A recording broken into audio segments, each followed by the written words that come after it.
Hello dear student, welcome to the future special classes. ठीक है, special class में Bihar board special class में आप सभी का स्वागत है। आइए हम कुछ स्पेशल क्वेश्चंस पढ़ते हैं, क्योंकि स्पेशल क्लास है तो आप लोग वीडियो को स्किप मत कीजिएगा, क्योंकि आप जानते हैं कि स्पेशल क्लास में कुछ स्पेशल क्वेश्चंस के बारे में चर्चा होती है। तो आइए हम इस क्वेश्चंस को देखते हैं। जैसे आप लोग बोर्ड पे देख रहे हैं, ये ऑब्जेक्टिव क्वेश्चंस है।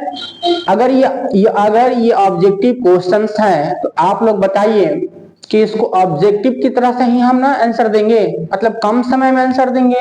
तो आइए हम सीखते हैं शॉर्ट तरीका। ठीक है, देखिए आप लोग वीडियो को स्किप मत कीजिए और इस वीडियो को अधिक से अधिक बच्चों के पास शेयर कीजिएगा, क्योंकि ये वीडियो बहुत ही इंपॉर्टेंट होने वाला है। और लाइक और शेयर जरूर करें तथा बेल आइकन को नोटिफिकेशन को ऑन कर लीजिएगा, क्योंकि मैं रेगुलर ऐसे स्पेशल क्लासेस बिहार बोर्ड से रिलेटेड क्वेश्चंस जो आने वाले क्वेश्चंस हैं उसके बारे में हम चर्चा करेंगे। ठीक है, तो आइए देखते हैं। लिखा हुआ है 3 बिंदु एक रैखिक है। 3 बिंदु एक रैखिक कहने से मतलब एक रेखा में है। 3 बिंदु एक रेखा में है। मान लीजिए कि ये एक रेखा में है, एक रेखा में है, तो उनसे बने त्रिभुज का क्षेत्रफल क्या होगा।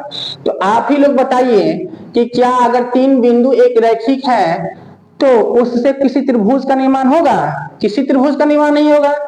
कैसे होगा? जब वो एक ही रेखा पर 3 बिंदु है तो त्रिभुज का निर्माण होगा ही नहीं है। जब त्रिभुज का निर्माण नहीं होगा तो हम त्रिभुज का क्षेत्रफल कैसे निकालेंगे? तो त्रिभुज का क्षेत्रफल हम नहीं निकाल पाएंगे। तो त्रिभुज का आंसर क्या होगा? आंसर 0 होगा। आंसर क्या होगा? आंसर 0। ठीक है, त्रिभुज का क्षेत्रफल हम नहीं निकाल पाएंगे, तो आंसर त्रिभुज का क्षेत्रफल 0।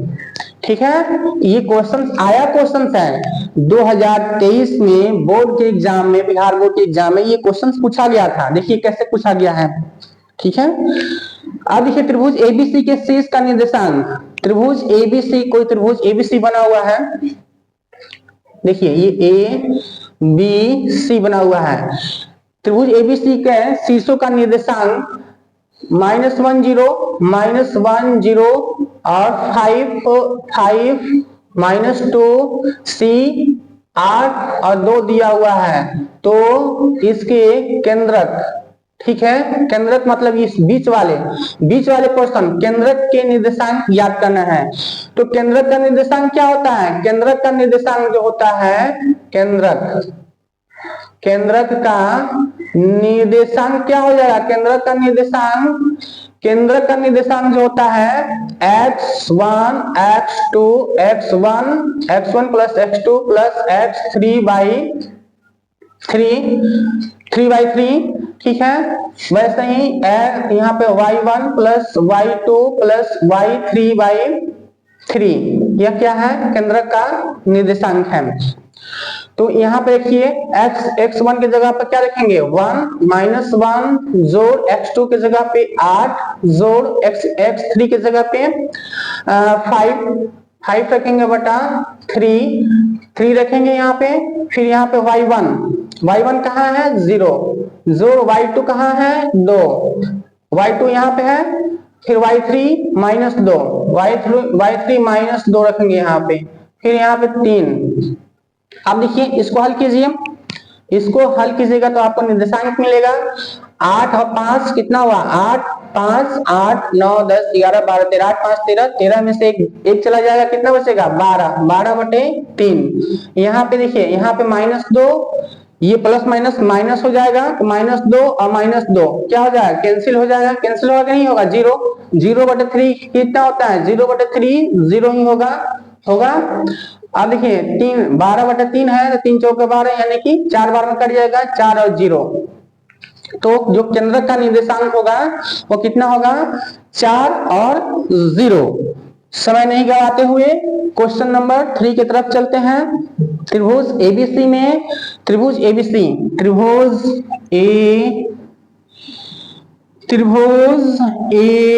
बी सी, ठीक है, जैसे जैसे बोला वैसे आप लोग बनाइए। त्रिभुज एबीसी बनाया हमने, उसमें डीई समानांतर बीसी, डीई जो है वो बीसी के समानांतर है। तो देखिए यहाँ पे डी और ई है, डी और ई है जो बीसी के समानांतर है। डीई बीसी के समानांतर हो गया। एडी कितना है, एडी 3 दिया हुआ है। डीबी कितना है, डीबी 5 दिया अंदर रखा है। और एसी, एसी भी दे रखा है यहाँ पे। एसी कितना है 5.6, एसी 5.6 दे रखा है। ठीक है, यहां से यहां तक की दूरी 5.6। हमने एक फॉर्मूला पढ़ा है, क्या पढ़ा है कि ए डी बटा D B is equal to, मतलब ए डी बटा, अगर त्रिभुज एबीसी में डीई बीसी के समानांतर होगा तो ए डी बटा डी बी, ए बी बटा D B is equal to A E बटा ई सी होगा। ठीक है, ए ई बटा ई सी, समझ में आया। अब यहाँ पे एडी 3 है तो 3 रखिए, डीबी कितना है 5 तो 5 रखिए, और ए कितना है, ए नहीं मालूम है, ए को ए रहने दीजिए, या x मान लीजिए, इसको x मान लेते हैं, ए को x मान लेते हैं। जब ए को हम x माना है तो ए की जगह पे x रखिए। ईसी निकालना है, ईसी, ईसी देखिए पूरा 5.6 है, पूरा 5.6 है, और यहाँ पे ए x है तो ईसी कितना हो जाएगा 5.6 माइनस x होगा कि नहीं होगा, हो जाएगा। अब इसको हल कीजिए, क्रॉस मल्टीप्लीकेशन कीजिए, 5x यहाँ पे 5x इज इक्वल टू 36 18 के 8 बचा 1 15 15 1 16 16.8 माइनस 3x, 3x हुआ। अब 3x इधर आएगा तो प्लस हो क्या आएगा, तो 5 और 3 8x हो जाएगा 16.8, इसलिए x इज इक्वल टू 16.8 बटे 8, 8 दूना 16, 8 एकम 8, तो कितना आया 2.1 ए का मान आया। कितना है ए का मान 2.1। अब चलिए क्वेश्चन नंबर, दूसरा क्वेश्चन देखते हैं।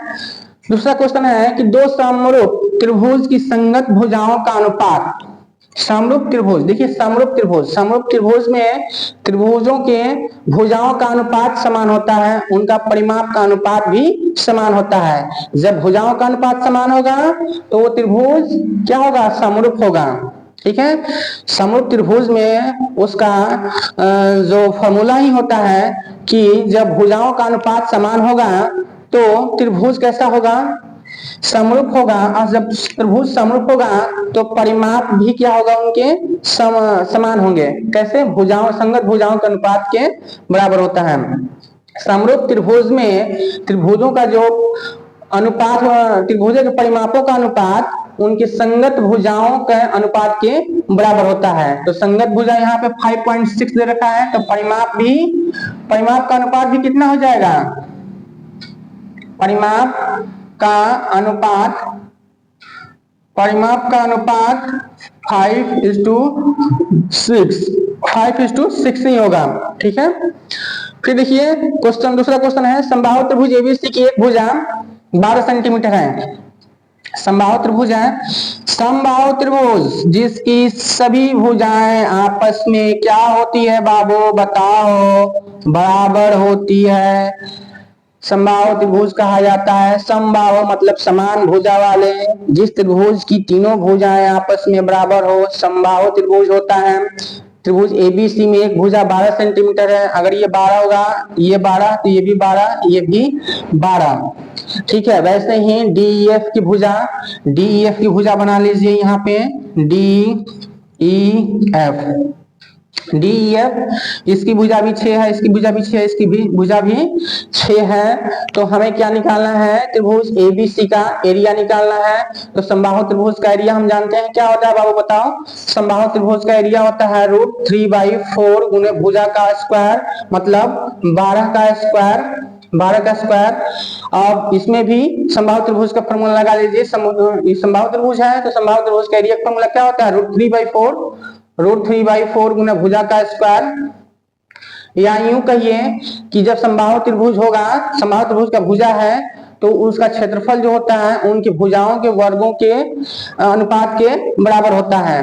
तो 3/4 से 3/4 कैंसिल हो गया, कैंसिल होगा।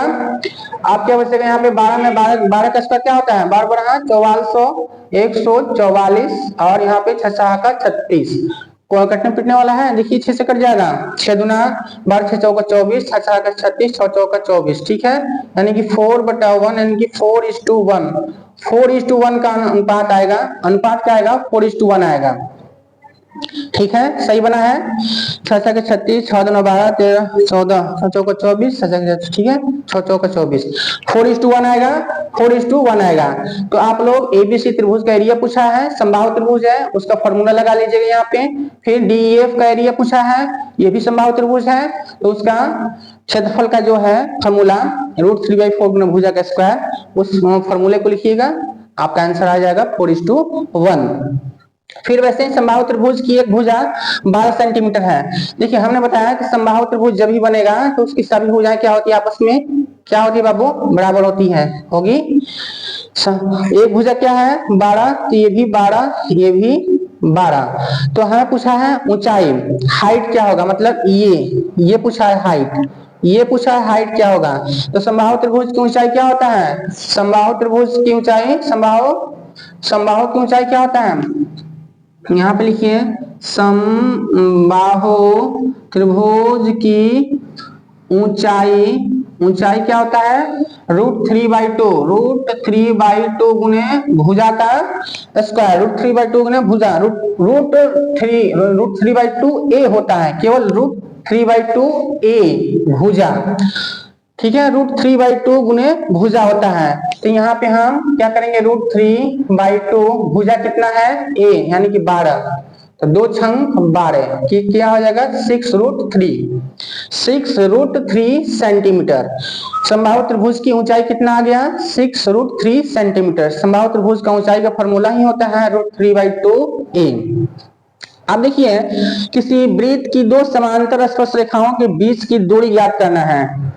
बीच की दूरी तो यूं समझ लीजिए कि देखिए ये वृत्त बना हुआ है, ये वृत्त दिख रहा होगा आप लोगों को, ठीक है, वृत्त दिख रहा है, देख लीजिए क्योंकि बोर्ड भरा हुआ है, ठीक है।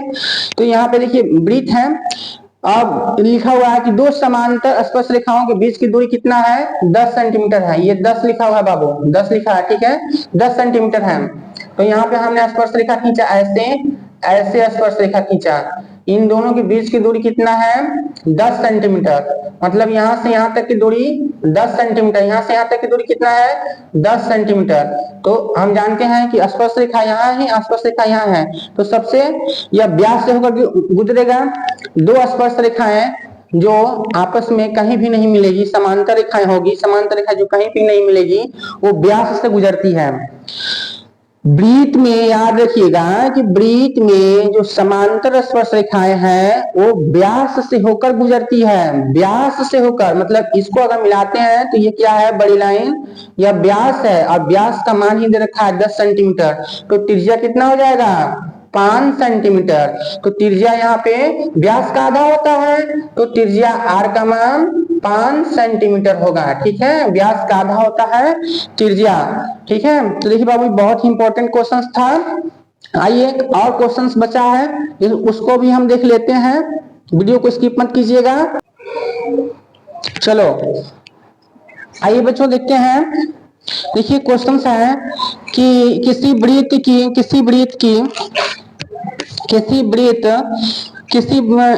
वृत्त हैं, कह रहा है कि दो वृत्त यदि बाह्य रूप से स्पर्श करते हैं तो उभयनिष्ठ स्पर्श रेखाओं की संख्या क्या होगी। अच्छा बताइए आप लोग ये समझ लीजिए कि ये वृत्त है, इस वृत्त पे हम कितनी स्पर्श रेखाएं खींच सकते हैं, इस वृत्त पे हम अनंत स्पर्श रेखाएं खींच सकते हैं। देखिए स्पर्श रेखा कितना हम खींचिए, इधर से खींचिए, इधर से खींचिए, इसमें सटा के खींचना है, ठीक है, आप लोग खींचते रहिए।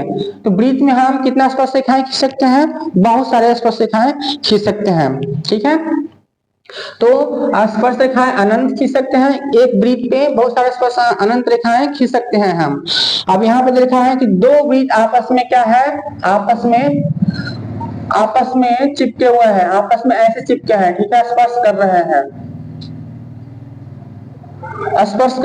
ठीक है, स्पर्श कर रहे हैं। तो उभयनिष्ठ स्पर्श रेखाओं की संख्या क्या होगी, बाह्य रूप से मतलब बाहरी रूप से यह दो वृत्त एक दूसरे को स्पर्श कर रहे हैं, तो पूछा है कि स्पर्श रेखाओं की संख्या कितनी होगी। तो देखिए एक तो स्पर्श रेखा हम खींच सकते हैं, ये खींचेंगे, एक दो खींचेंगे, ये वाला ऐसे खींचेंगे, ठीक है, खींचेंगे, खींचेंगे कि नहीं खींचेंगे, दो ये, और एक इधर से भी तो खींचेंगे, ये अगर बीच से खींच देंगे ये वाला है, तो ये भी तो स्पर्शी रेखा है, दोनों को मतलब दोनों को स्पर्श कर रहा है, इस वृत्त को भी, इस वृत्त को भी, और ये भी स्पर्श रेखा है, दोनों को स्पर्श कर रहा है, ये भी दोनों को स्पर्श कर रहा है।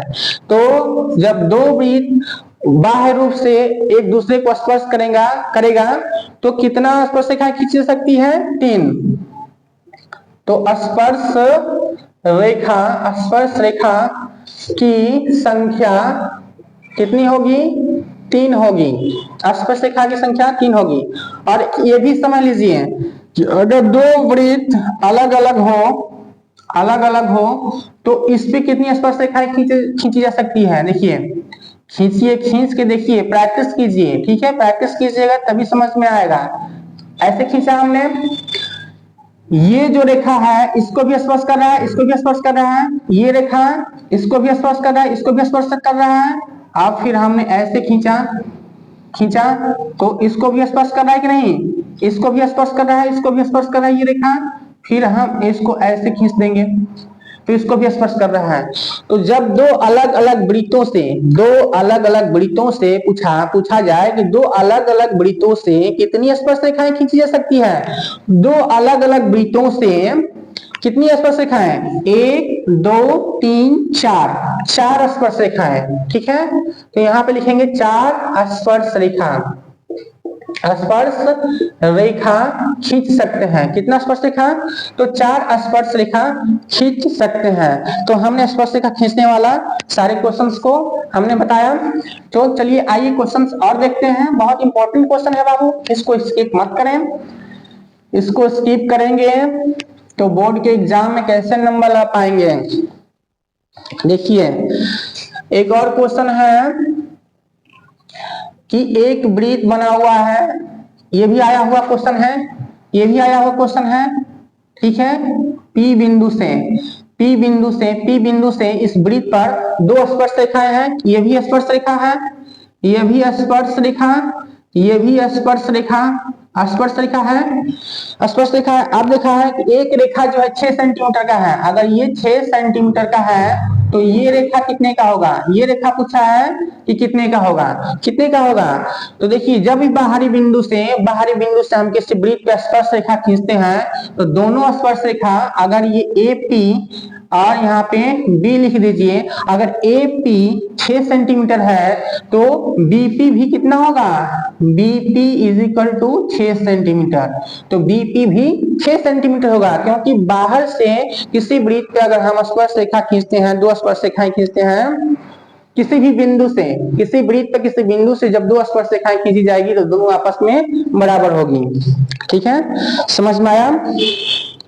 अब आइए क्वेश्चंस देखते हैं। दूसरा क्वेश्चन, अगला क्वेश्चन क्या है कि त्रिभुज ABC में कोण C का मान 90 डिग्री है।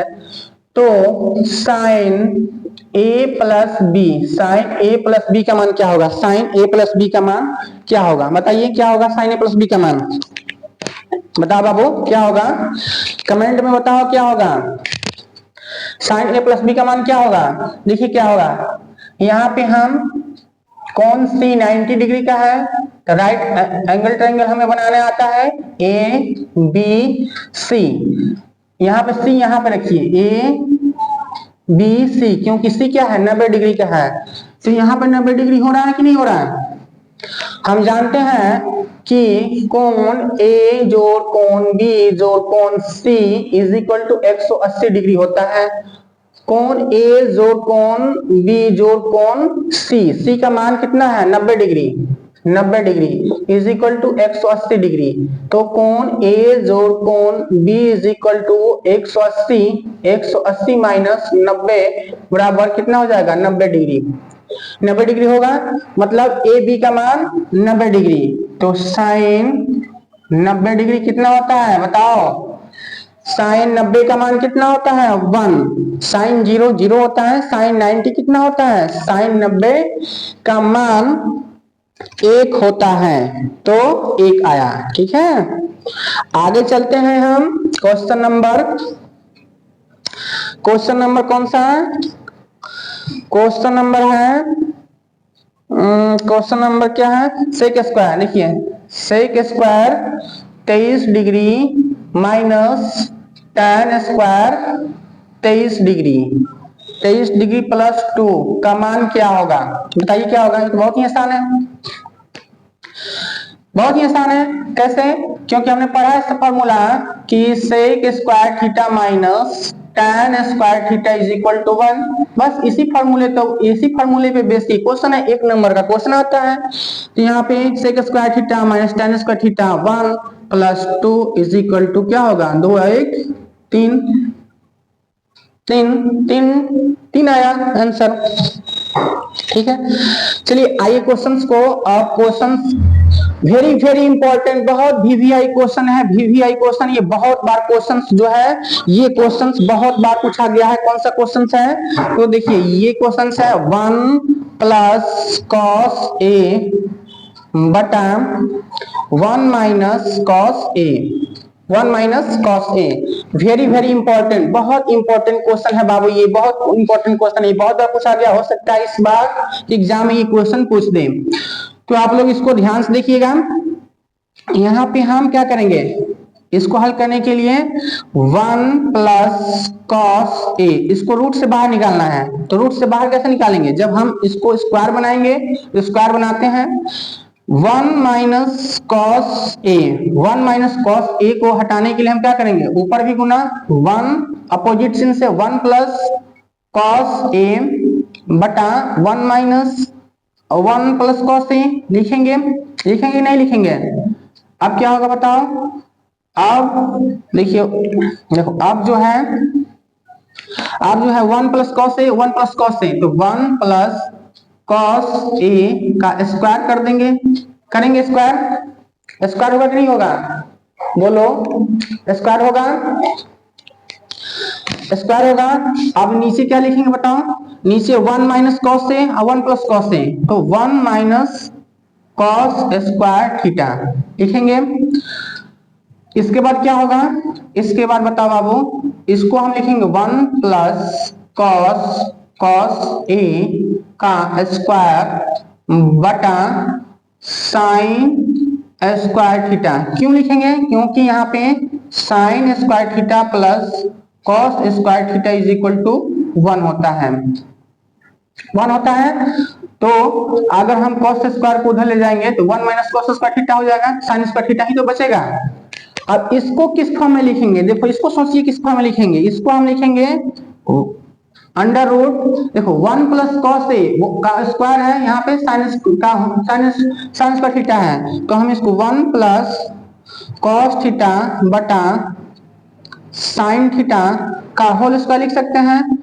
देखो रूट, ये भी रूट में है, ये भी रूट में है, तो कई बार हम लोग ऐसे कटा देते हैं, लेकिन क्यों कटाते हैं ये भी समझ लीजिए, यहीं पे समझ लीजिए, यहीं पे समझा दे रहे हैं। ठीक है, ये रूट से ये रूट स्क्वायर जो है हट जाएगा, जब ये स्क्वायर हटेगा तो ये भी रूट हट जाएगा। कैसे हटता है, तो देखिए 1 प्लस कॉस थीटा बटा साइन थीटा का स्क्वायर लिखेंगे, यहाँ पे होल स्क्वायर है, होल स्क्वायर।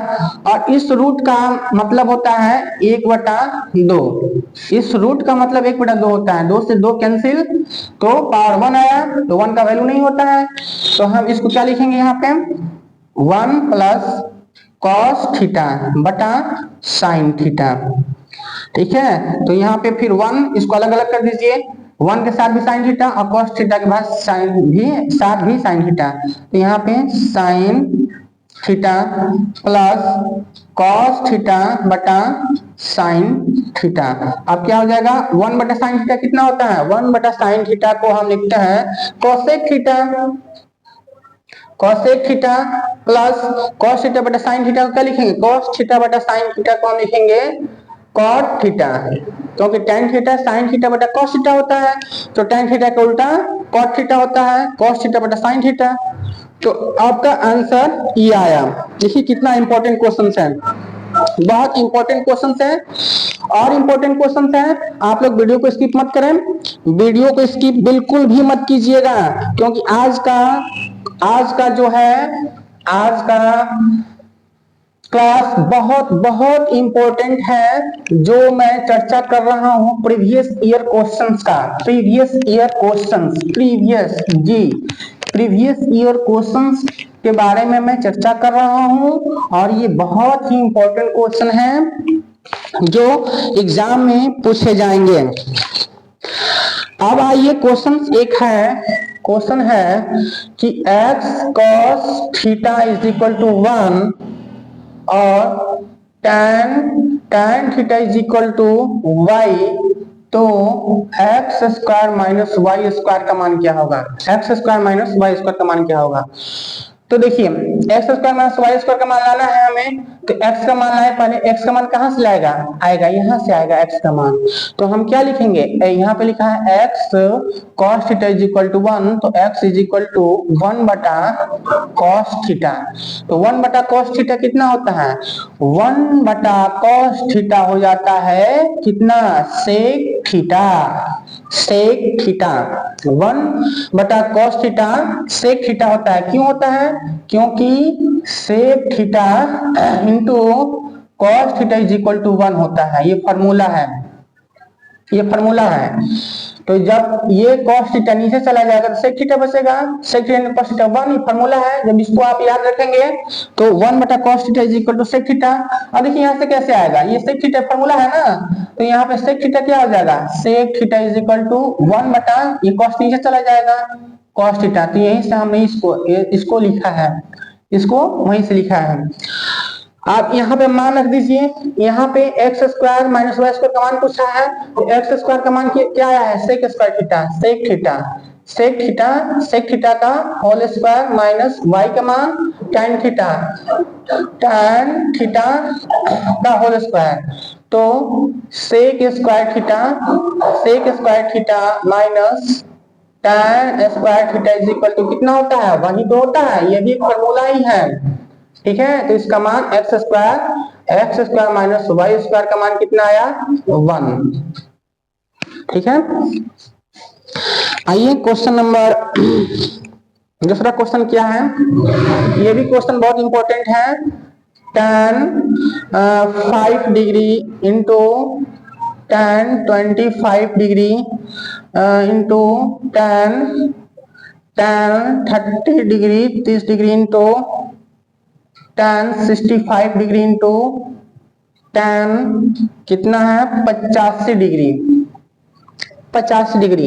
इस तरह के क्वेश्चंस पूछे जाते हैं। जब इस तरह के क्वेश्चंस आए तो इस तरह के क्वेश्चंस में कुछ नहीं करना है। देखिए लॉन्ग प्रोसेस से नहीं बताएंगे इसको हम ट्रिक से बताएंगे। ट्रिक क्या है?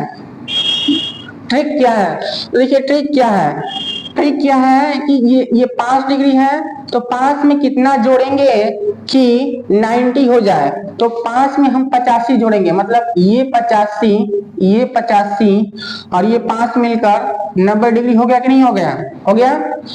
फिर ये 25 डिग्री और ये 65 डिग्री मिलकर कितना हो गया? 90 डिग्री हो गया।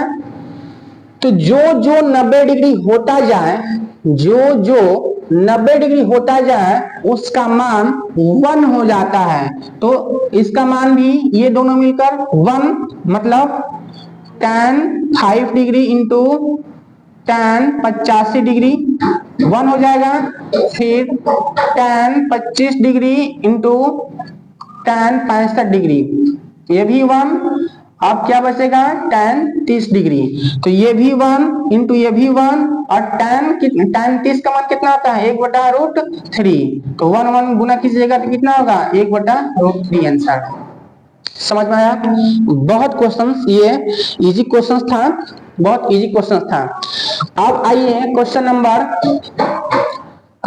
नंबर मत लिखिए, बहुत सारे क्वेश्चंस हैं, पता नहीं कितने क्वेश्चंस को हमने बना दिया। तो आइए अब हम देखते हैं क्वेश्चन जो है दिया हुआ है। Sine 20 degree plus theta is equal to cos 30 degree. तो हमसे पूछा है थीटा का मान क्या होगा, थीटा का मान क्या होगा, ये भी 1 नंबर का क्वेश्चन आता है। तो इसको कैसे हल करेंगे, इसको कैसे हल करेंगे, देखिए हम वीडियो को फुली वॉच कीजिएगा क्योंकि मैं शॉर्ट ट्रिक भी बता रहा हूँ, शॉर्ट ट्रिक भी बताऊंगा, इसका भी बताऊंगा। देखो इसको पहले चेंज कर लीजिए कॉस में, तो हम क्या लिखेंगे, sine 90 degree minus sine 90 degree minus क्या लिखेंगे 20 प्लस थीटा, 20 प्लस थीटा लिखेंगे cos 30 degree, cos 30 degree, sine 90 minus theta, ठीक है, कॉस 90 माइनस थीटा, ठीक है। यहाँ पे या तो साइन को चेंज कर लीजिए या कॉस को चेंज कर लीजिए, कॉस को चेंज कर देते हैं। यहाँ पे साइन 20 डिग्री प्लस थीटा, अब यहाँ पे क्या हो जाएगा cos 90 sine 90 degree minus minus, अब 90 में से हम 90 डिग्री में से क्या घटाएंगे, 30 डिग्री आएगा, बताइए 60 डिग्री, 60 डिग्री घटाएंगे ना, 60 डिग्री घटाएंगे तो 30 डिग्री आ जाएगा। तो sine 90 minus theta, sine 90 minus theta, sine 90 minus theta क्या होता है कॉस थीटा होता है, साइन 90 माइनस थीटा कॉस, यहाँ पर 30 रखिए, 30 रखिए, sine 90 minus theta cos theta होता है, समझ में आया।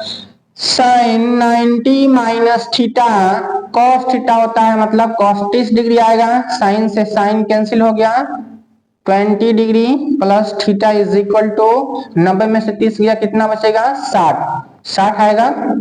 तो theta is equal to 60 degree minus 20 degree कितना आ जाएगा यहाँ पे 40 डिग्री, 40 डिग्री, 40 और 20 60, 40 डिग्री आएगा, 40 डिग्री आएगा कि नहीं आएगा, आएगा 40 डिग्री आएगा। अब देखिए ट्रिक क्या है इसका, ट्रिक बच्चों क्या है, ट्रिक बहुत ही इंटरेस्टिंग ट्रिक है। जब भी साइन और कॉस में ऐसे दिखे साइन थीटा और कॉस थीटा, या टेन थीटा कॉट थीटा, या cos theta sec theta cosec theta, sec theta is equal to cosec theta हो, tan theta is equal to cot theta हो, या sine theta is equal to cos theta हो, sine theta 1 is equal to cos theta 2 हो, तो theta 1 plus theta 2 का मान 90 degree होता है। यही ट्रिक है, यही ट्रिक है। तो देखिए साइन थीटा यहाँ पे 20 प्लस थीटा है, तो यहाँ पे 20 degree plus theta plus cos theta 30 है, तो 30 रखिए और इसको 90 के बराबर कर दीजिए, 90 डिग्री के बराबर कर दीजिए, ठीक है। तो theta is equal to 90 minus 30 और 20 50 बराबर 40 डिग्री। तो यहां से भी 40 डिग्री आया, ट्रिक से भी हमने ट्रिक से बताया, ये ट्रिक है, ये ट्रिक है शॉर्ट बनाने का। तो यहां से भी 40 डिग्री आया और यहां से भी 40 डिग्री आया। तो जो भी आपको अच्छा लगे, जो भी समझ में आ गया हो, उसी से आप लोग बोर्ड के एग्जाम में बनाइएगा, ठीक है। तो अगला सेशन देखने के लिए वेट कीजिए और नोटिफिकेशन को ऑन कर लीजिए और अधिक से अधिक बच्चों के पास इस वीडियो को शेयर कीजिए ताकि मैं भी मोटिवेट हूं, मोटिवेशन हमें भी मिले। और मैं अगला सेशन बहुत जल्द लाऊंगा आपके लिए इंपॉर्टेंट क्वेश्चंस का। थैंक यू बच्चों।